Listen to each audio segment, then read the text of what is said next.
It's back to the drawing board as Chile rejects a proposed constitution. Hi there, everyone. I'm Jeff. JR is the producer, and you are upgrading your English with us, Plain English. Today is September 19th, 2022, and this is lesson 504. That means JR has uploaded the full lesson content to plainenglish.com/504.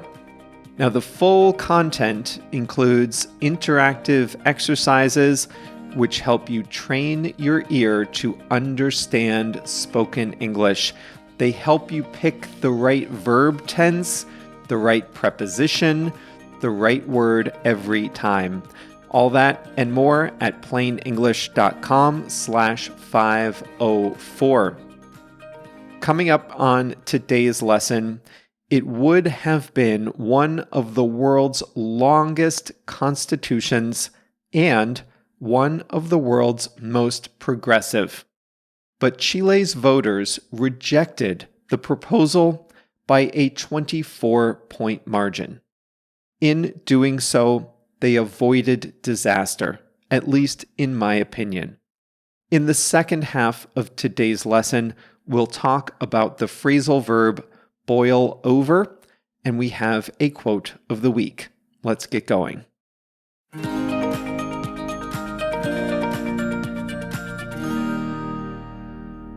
For about the last 20 years, Chile has been one of the most stable big countries in Latin America.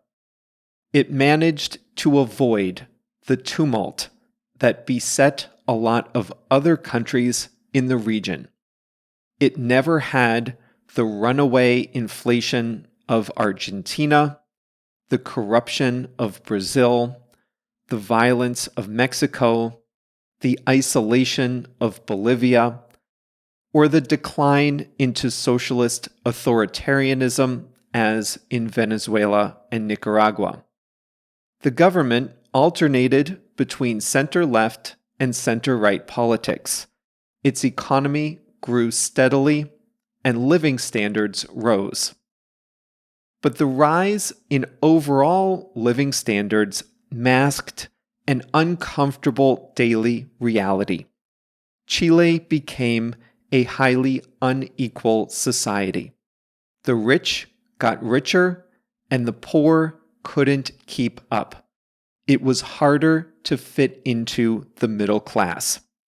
And this inequality all boiled over in 2019 when protesters took to the streets to demand change.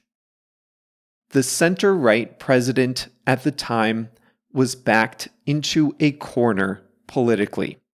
He agreed to a constitutional convention and a 3-step process to adopt a new constitution. Step 1 was to ask Chilean voters if they wanted a new constitution. The answer was yes, with an asterisk. The vote was taken in the middle of the pandemic, and only 43% of the population voted.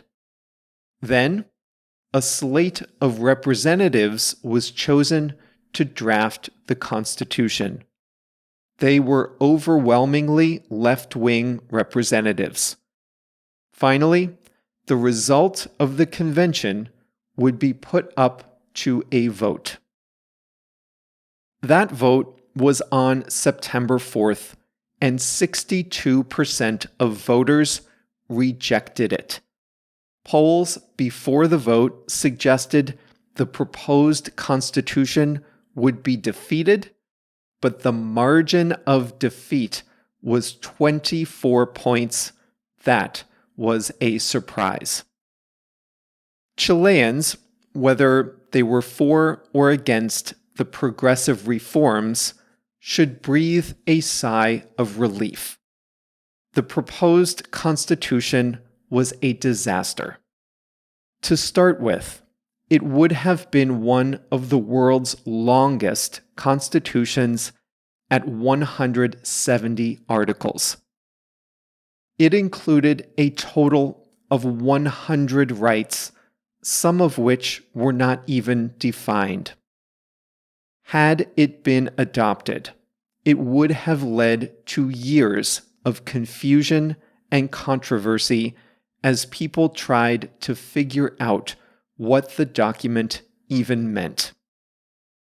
Some articles attempted to micromanage the country. One required nutritionally complete food, whatever that means. Another established a right to the enjoyment of free time. The government would have been required, under the Constitution, to guarantee the harmonious interrelationship and respect of all symbolic, cultural, and heritage expressions. And trust me, that is no clearer in Spanish than it is in English. But the worst part is, the Constitution was a response to the passions of the moment. The problem with that is, political preferences change over time, and constitutions should be short and should be built to last decades. They should allow for changes in political preferences over the years. And as it turned out, this constitution couldn't accommodate changes over just 1 year, never mind decades. When the convention was elected, voters were most concerned about inequality. So the drafters, thinking short term, delivered a wish list focused on inequality. But today, voters are most concerned about inflation and crime. And the Constitution would have required a massive increase in state spending, the opposite of what voters want when inflation is running wild. The final vote was decisive. 62% against, only 38% in favor. The result was also geographically consistent. Not a single one of Chile's 16 regions voted in favor of the Constitution. The country's new left-wing president, Gabriel Boric, was a student protester, and he championed the new Constitution. Now, he's distancing himself from the defeat. But he and Chile now can turn to either starting over with a new draft or proposing additional amendments to the existing constitution.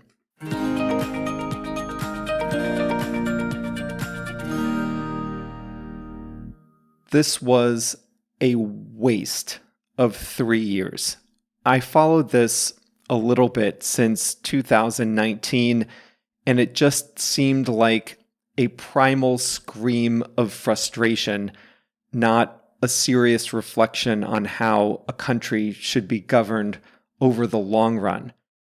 It was good that some of the convention representatives were not political pros, but a lot of them were just unserious.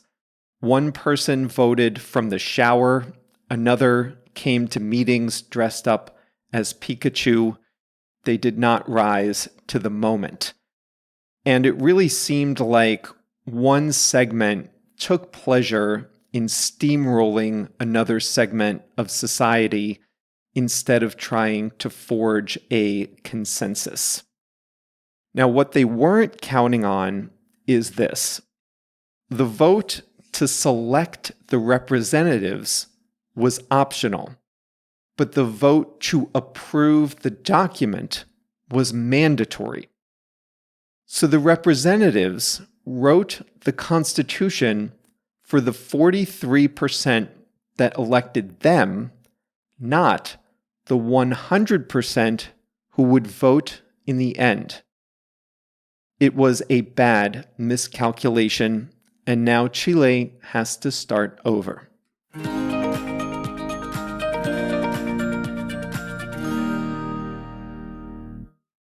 Now we're going to talk about the English phrasal verb boil over. Before we get into it, I want you to think about a pot of water on the stove, and it's full to the top.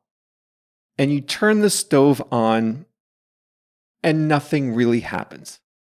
And then, after a minute or so, the temperature starts to rise, but still, there's no real change. And then gradually, you start to see some bubbles at the bottom, but things are still under control. And next, what happens? The bubbles reach the surface. And remember, this is a pot of water full to the top. And if you leave the heat on high long enough, the water boils over.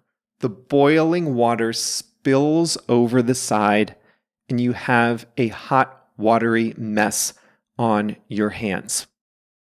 So keep that image in mind when we talk about emotions boiling over.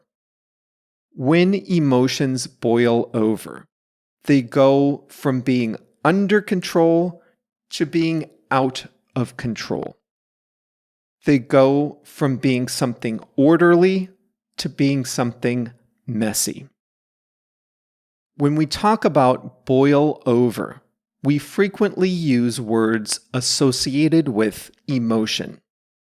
The two most common emotions to use with boil over are anger and frustration. In today's lesson about Chile, I gave you some background on why they were drafting a new constitution. In 2019, the government raised the price of a subway fare by a very small amount. But by that time, people were already frustrated with inequality and the current government. Their frustration boiled over into violent protests. Santiago and other cities were badly damaged by these protests. The government was in shock. Just to lower the temperature, the government agreed to establish a process to write a new constitution. So we say their frustration boiled over. The frustration was always there. It was real. It was legitimate. It was intensely felt. But before the increase in subway fares, people weren't setting fires to subway stations. After the fare increase, the frustration boiled over. It got to a point where it was out of control. You can say this about a specific person too.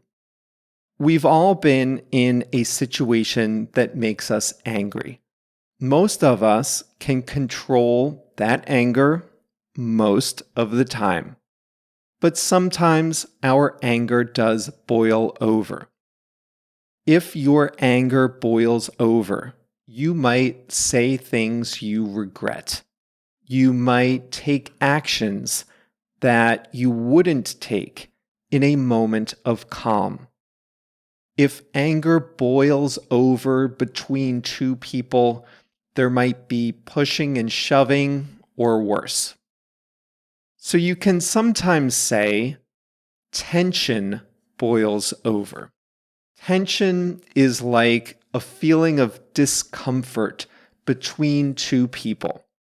And if two people or two sides don't trust each other, you can say tensions are high. Both sides are on alert. Both sides are nervous. But at least outwardly, things are under control. Tensions are high between the US and China these days. About a month ago, a high-ranking congresswoman from the US went to visit Taiwan. And more people started asking, will tensions boil over between the US and China? Will the situation, which is at least under control right now, will the situation start to boil over? Will the two countries lose control over the situation? Now, luckily, the situation did not boil over. We'll explore that in a future lesson. But the tensions remain, and people might be asking all over again if the situation will boil over.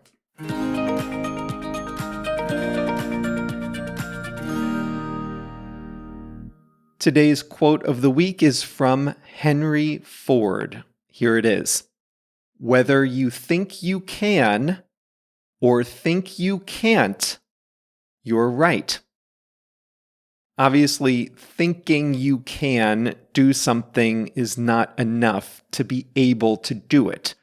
But the point of the quote is, if you start with an attitude that something is impossible, then you'll convince yourself that it's impossible and you won't be able to do it.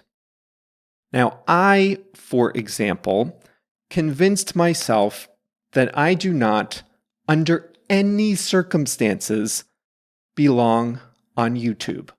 And so I never wanted to put any kind of content on YouTube. I thought I couldn't, and I couldn't. But life is funny. I had this germ of an idea to live stream the 500th lesson. I promised that it would be on Instagram and Facebook. And then after I said that over and over, for like 3 weeks in a row, I realized that Instagram is vertical and Facebook is horizontal. And that would be a problem. So I scrambled for another solution, and that solution was YouTube. And guess what? That's where most people watched the stream. So at least now I have an account, and I have the 500th lesson videos up there. And maybe in the future, you will see some YouTube videos from us. Maybe in the future. I just don't think I have the full range of facial expressions necessary to succeed on YouTube. I think there's like a normal range of facial expressions, and I have less than normal. But the people on YouTube need to have these exaggerated expressions for their cover images. I don't know. Maybe we do have a future on YouTube, but I am drawing the line at making these crazy faces for the cover images. Well, that's all for the future. For right now, we'll focus on the next lesson, which is another serious one, haircuts. And we'll talk about the haircut that Australians love to hate and now maybe love to love? I don't know. We'll find out together on Thursday. See you then.